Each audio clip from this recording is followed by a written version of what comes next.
जय हिंद साथियों, मैं एन के यादव आपका अपने YouTube channel exam info live पर एक बार मैं स्वागत करता हूँ। साथियों, जैसे कि हमारा यूपी स्पेशल की जो सीरीज चल रही है उसी में आज हम लेके चलेंगे आपके लोक नृत्य, जो प्रमुख लोक नृत्य है वहाँ से किस प्रकार से क्वेश्चन पुट अप होता है उस चीज को हम लेके चलेंगे और जो महत्वपूर्ण आपके लोक नृत्यों को हम इस सेशन के अंदर हम लेके चलेंगे। आइए प्रमुख लोक नृत्य की बात करते हैं। तो प्रमुख लोक नृत्य है तो देखो, सबसे पहली बात आती है हम बुंदेलखंड के नृत्य देखते हैं। तो जो प्रीवियस ईयर के जो क्वेश्चन थे 18-19 वाले में, उसमें आपका क्या रहा कि बुंदेलखंड से बहुत क्वेश्चन आपको देखने के लिए मिले। तो आपका एक होता है ख्याल नृत्य। जो ख्याल नृत्य होता है जब किसी के यहाँ बेटे का जन्म होता है उस समय आपका किया जाता है, तो यहाँ पर आपका बुंदेलखंड में किया जाता है। उसके बाद में आता है आपका धुरिया नृत्य। धुरिया नृत्य ये आपका कुम्हारों द्वारा, कुम्हार का मतलब है आपका ये प्रजापति, या आप इसको कह सकते हो विश्वकर्मा, ये लोग करते हैं। ये भी आपको कहा बुंदेलखंड का नृत्य है। आगे बात करते हैं सेरा, सोरा, सायरा। ये देखो पिछले हमारे पेपर में आया था। देखो सेरा, सोरा या सायरा, पिछली बार आपका सायरा नृत्य आया था। क्वेश्चन इस प्रकार से था कि फसल काटने के समय कौन सा नृत्य किया जाता है, तो उसका आंसर था उसमें सायरा। यानी तीनों नामों में से आपको कोई भी ऑप्शन दे सकता है। ये जब बुंदेलखंड में फसल काटी जाती है यानी उस समय इसका ये नृत्य किया जाता है। आगे बात करते हैं घोड़ा नृत्य। घोड़ा नृत्य क्या होता है कि मांगलिक अवसरों पर, यानी जो मांगलिक हमारे विवाह शादी के जो उत्सव होते हैं उस समय आपका घोड़े द्वारा ये नृत्य होता है। इस नृत्य में क्या होता है, घोड़ा नृत्य करता है। इसके बाद बात आती है देवी नृत्य। तो ये भी आपका कहां से संबंधित है, बुंदेलखंड से संबंधित है देवी नृत्य। देखो इन दोनों को आपको इस तरह से याद कर सकते हो कि देवी यानी कौन थी, बुंदेलखंड में कौन है आपका, झांसी सबसे प्रमुख है। झांसी की जो रानी थी लक्ष्मीबाई, उनकी आपकी लक्ष्मीबाई, तो वो किसका है, देवी का रूप थी। और वो किसके, जब अंग्रेजों से लड़ी तो किसके ऊपर थी, आपके घोड़े पर ही सवार तो थी। तो आपका ये ट्रिक आप लगाकर कर सकते हैं। आगे देखो राई या मयूर नृत्य। राई या मयूर नृत्य ये महिलाओं द्वारा जन्माष्टमी पर किया जाता है। यानी जब कृष्ण जन्माष्टमी होती है उस समय मयूर नृत्य आपका राई नृत्य, इसको दोनों बोलते हैं। ये भी आपका बुंदेलखंड में होता है। आगे आपका दीप नृत्य। देखो ये दीप नृत्य काफी इंपॉर्टेंट है। इसमें क्या है, आपका थाली में अनेक दीपों को रखकर, यानी थाली के अंदर अनेक दीपों को रख लेंगे और उसको रखने के बाद में जो अहीर समाज के लोग होते हैं यानी यादव समाज के लोग होते हैं वो इस नृत्य को करते हैं। आगे बात करते हैं हम पाई डंडा नृत्य। जो पाई डंडा नृत्य है ये भी आपका बुंदेलखंड में होता है और इसको भी अहीर यानी यादव समाज के लोग ही करते हैं। आगे बात करते हैं कार्तिक नृत्य।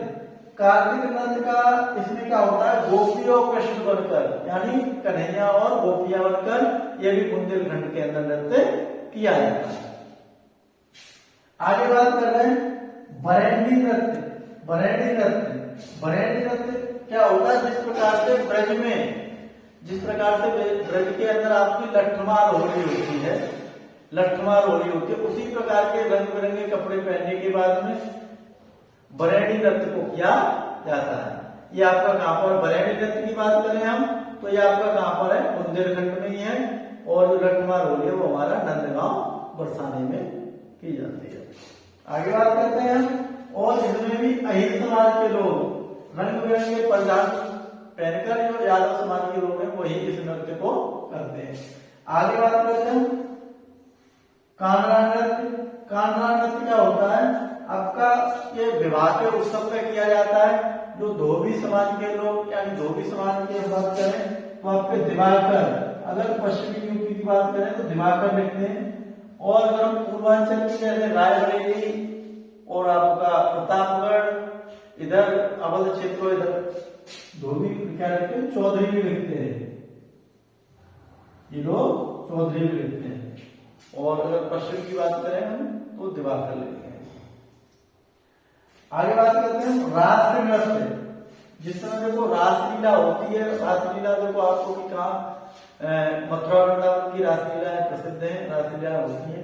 तो रासलीला के समय जो नृत्य होता है उसको क्या कहते हैं, रास नृत्य कहते हैं। जब रास नृत्य होगा तो कहां से होगा, ब्रज क्षेत्र से होगा। रास दंड नृत्य उसी प्रकार से, रास दंड नृत्य भी आपका ब्रज क्षेत्र से होगा। एक आपका होगा झूला नृत्य। झूला नृत्य आपका श्रावण मास में, यानी श्रावण मास आपका पड़ता है, जो आपका रक्षाबंधन आता है, रक्षाबंधन आता है उस समय आपका श्रावण मास में ये मंदिरों पर होता है। कहां पर, आपका ब्रज क्षेत्र के अंदर। आगे बात करते हैं मयूर नृत्य।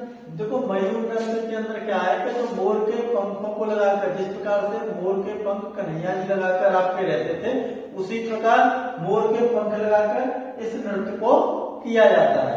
और वो बात आती है कहां से, आपका ब्रज क्षेत्र से किया जाता है। आगे देखो आपका चरकुला, चरकुला नृत्य। चरकुला आपका इसमें क्या है कि 108 दीपों का पिंजरा, यानी एक आपका पिंजरा टाइप का बनाएंगे और उसमें 108 दीप रखेंगे, या चरकुला सिर पर रखकर महिलाएं करती हैं इस नृत्य को। या तो पिंजरा टाइप का बना लेती हैं, उसको ऊपर रख लेंगे, सिर के ऊपर रखने के बाद में फिर डांस करती हैं यानी नृत्य करती हैं, तो उसको हम क्या कहते हैं, चरकुला नृत्य। या तो वो पिंजरा टाइप का बना के रख लेंगे, या आपका एक चरकुला बनता है तो चरकुला को बनाकर ऊपर सिर के ऊपर रख लेंगे, तो उससे आपका क्या होगा, चरकुला नृत्य उसे कहते हैं। ये आपका ब्रज क्षेत्र के अंदर होता है और इसको कौन करती है, महिलाएं करती हैं। आगे बात करते हैं घड़ा नृत्य। जो घड़ा नृत्य है उसमें क्या होगा कि जो रथ का पहिया होगा, रथ का पहिया होगा उसके ऊपर घड़ा रख लेंगे और उसके बाद में उसमें क्या, उससे क्या किया जाता है, नृत्य किया जाता है। तो उसको हम क्या कहते हैं, घड़ा नृत्य। घड़ा नृत्य भी आपका कहां पर होता है, आपका ब्रज क्षेत्र के अंदर होगा ये भी आपका। आगे बात करें लठमार होली। देखो लठमार होली काफी आपकी इंपोर्टेंट है। लठमार होली नृत्य ये आपका बरसाना और नंदगांव में होता है, बरसाना और आपका नंदगांव में होता है। आगे आपका जोगनी नृत्य। जोगनी नृत्य आपका रामनवमी पर, जोगनी नृत्य आपका रामनवमी पर होता है। और यह आपका, या इसको कलाबाई नृत्य भी कहते हैं, यह आपका अवध क्षेत्र में होता है। तो बात करें जो लठमार होली है नंदगांव और बरसाने के अंदर होती है, और नंदगांव बरसाना आपका कहां पड़ता है, मथुरा में पड़ता है। और मथुरा आपका किसके लिए प्रसिद्ध है, पेड़ों के लिए। पेड़ों के लिए कौन प्रसिद्ध है, आपका मथुरा। अच्छा, सबसे अधिक यूपी के अंदर मेले कहां पर लगते हैं, मथुरा में। सर्वाधिक मेला मथुरा के अंदर लगते हैं। कितने मेले लगते हैं आपके, 85 मेले लगते हैं मथुरा के अंदर। आगे बात करते हैं तो आगे हमारा नटवरी नृत्य। ये भी आपका यादव समाज करता है। ये आपका कहां पर है, पूर्वांचल क्षेत्र, पूर्वांचल क्षेत्र में। कठ घोड़वा नृत्य या कृत्रिम घोड़ा लेकर, यानी कृत्रिम घोड़ा लेकर ये नृत्य किया जाता है और ये भी आपका पूर्वांचल में किया जाता है, काफी इंपोर्टेंट नृत्य। इसके बाद भरवाई नृत्य, ये भी आपका यादव समाज करता है। इस भरवाई नृत्य के में क्या होता है कि आपका पैर और कमर में घुंघरू बांधकर लाठी डंडों के साथ होता है। पैरों में और कमर में घुंघरू बांध लेते हैं, उसके बाद में लाठी डंडे लेके इस नृत्य को किया जाता है। जैसे आपकी हमारी ब्रज क्षेत्रों में लठमार हो रही होती है, उस प्रकार से नृत्य होता है। ये होता कहाँ है, आपका अवध क्षेत्र में और आपका पूर्वांचल क्षेत्र में। आगे बात करते हैं भेड़िया नृत्य। तो भेड़िया नृत्य है, इसमें मिट्टी की जालीदार मटका लेकर, ये द्वावा, ये आपका द्वावा क्षेत्र में है। आगे बात है कर्मा और सीला नृत्य, वेरी वेरी इंपोर्टेंट, काफी एग्जाम में पूछा गया है। कर्मा और सीला नृत्य ये एक खरवार जाति जनजाति होती है, खरवार। ये आपका मिर्जापुर और सोनभद्र में किया जाता है, खरवार जाति के द्वारा। ये आपका चोला नृत्य आता है। ये अच्छी वर्षा और फसल हेतु, यदि अच्छी वर्षा होती है, अच्छी फसल होती है, उस समय सोनभद्र अयोध्यापुर में चोल नृत्य को किया जाता है। आगे बात करें, एक आता है आपका छोलिया नृत्य। इसमें तलवार और ढाल और तलवार लेकर, ये आपका बुंदेलखंड में यानी बुंदेलखंड की साइड होता है, महुआ साइड, और अब तो ज्यादातर प्रदेश के राजपूतों द्वारा, ये किस जाति के द्वारा होता है, राजपूतों के द्वारा। आगे बात करते हैं कि देखो अयोध्या और प्रयागराज में आपकी क्या होती है, आपकी रामलीला होती है। अयोध्या और प्रयागराज में आपकी रामलीला होती है और ब्रज क्षेत्र में आपकी रासलीला होती है।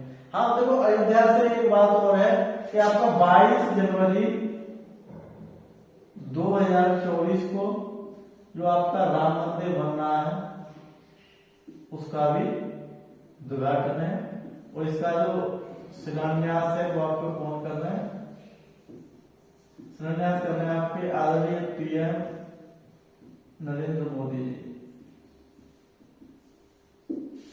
इसका शिलान्यास है। हम अलग से एक राम मंदिर के ऊपर छोटी सी वीडियो बना के लाएंगे, क्यों यहाँ से क्वेश्चन, राम मंदिर से क्वेश्चन आने की काफी संभावना है। आगे बात करते हैं कि हाथरस और कानपुर में क्या नौटंकी प्रसिद्ध है। हाथरस और कानपुर में क्या होती है, आपकी नौटंकी होती है। तो मेरे प्यारे साथियों, हमारा जो प्रमुख लोक नृत्य का एक टॉपिक था, इससे जो भी आपको क्वेश्चन आएगा, मैं आशा करता हूँ क्वेश्चन आपका पेपर बाहर निकल के नहीं जाएगा। और हाँ, अगर देखो आपके पास जो फरवरी में एग्जाम है और आपके पास ज्यादा से ज्यादा वही 30 से 40-45 दिन है, इस समय में कम से कम 12 से 14 घंटा डेली पढ़िए, 12 से 14 घंटा डेली पढ़िए। और जो प्रैक्टिस सेट है, आप वीक में 2 से 3 प्रैक्टिस सेट लगाइए। आप डेली प्रैक्टिस सेट मत लगाना, डेली प्रैक्टिस सेट लगाओगे। हाँ, अगर आप काफी दिनों से कॉम्पिटिशन की तैयारी कर रहे हो तो आप डेली प्रैक्टिस सेट लगा भी सकते हो, क्यों आपकी जो तैयारी है वो पूरी तरीके से है। अगर आप फ्रेशर बच्चे हो तो आपको डेली प्रैक्टिस सेट में आपका समय निकल जाएगा। एक प्रैक्टिस सेट लगाओगे 2 से 2.5 घंटे में आप कर पाओगे, 2 घंटे में। 2 घंटे में करने के बाद में फिर आप उसका सॉल्यूशन देखोगे तो 4 से 5 घंटा आपके बिगड़ जाएंगे। तो मैं आपको यही एडवाइस करूंगा कि आप वीक में 1 या 2 या 3 टेस्ट लगा सकते हैं, 3 टेस्ट लगा लो। तो उसके बाद जो भी आप अपना टाइम हो अपनी स्टडी के ऊपर लगाइएगा, और जो जो टॉपिक आपको लग रहा है कि ये इम्पोर्टेंट है, उसी टॉपिक पर यूट्यूब पर समय दीजिएगा। ये नहीं कि जो भी वीडियो आ रहा है आप देखे जा रहे हो, तो उसमें क्या होगा, आपका टाइम खराब हो जाएगा। और इतना हमारे पास समय भी नहीं है कि हम किसी भी खरीदे हुए सिलेबस को, कोर्स को लेने के बाद में तैयारी करें, तो वो इतना समय नहीं है। आपको क्या करना है, उन चीजों को पहले देखना है जहाँ से आपका ज्यादा क्वेश्चन आपको देखने के लिए मिलते हैं, और छोटी छोटी वीडियो के साथ आपको पढ़ना है। तो प्यारे साथियों, अपनी तैयारी को बरकरार बनाए रखिएगा। आशा करते हैं कि हम आपका जो एग्जाम आने वाला एग्जाम है वो आपका अच्छा जाएगा। जय हिंद, जय भारत।